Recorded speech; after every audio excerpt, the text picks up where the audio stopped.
ନବେ 5ଟା।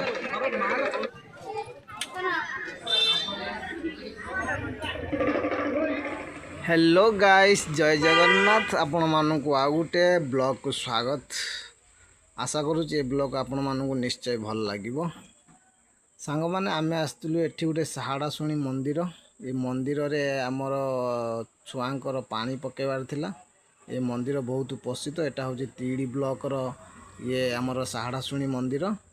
आउ एठाकार जो छोट छोट पिला माने सेमानकर माने चेहरा लगुनि कि खाऊ नांती से माने आसिक जगार पानी पकईकी जाती।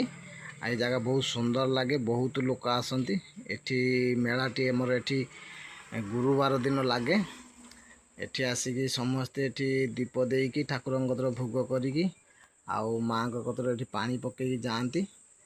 आउ एठी देखंतु एठी माँ भितर बसचंदी आउ दुई साइड रो दीटा नन्ना अछंती। से नन्ना पिलांको ऊपर पानी पकेबे। आउ पानी पकई सारा परे से ठाकुर दर्शन करिकी नन्ना पानी पकईकी तापर बेत पार पकेबे। आमर सब छुआंको ऊपर पानी पकईकी बेत पार पकई सारिछु। बस हमरा बुलाबुली किछ करबो ना खाଇବା किछ करबोनी?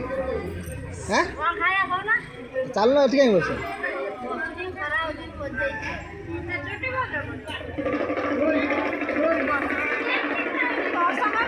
ठाकुर नम कर सालुनी ए ठाकुर नम कर हाँ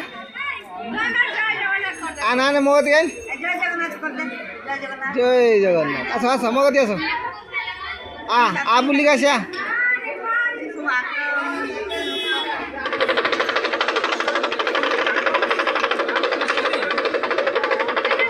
कईटा नबे 5टा।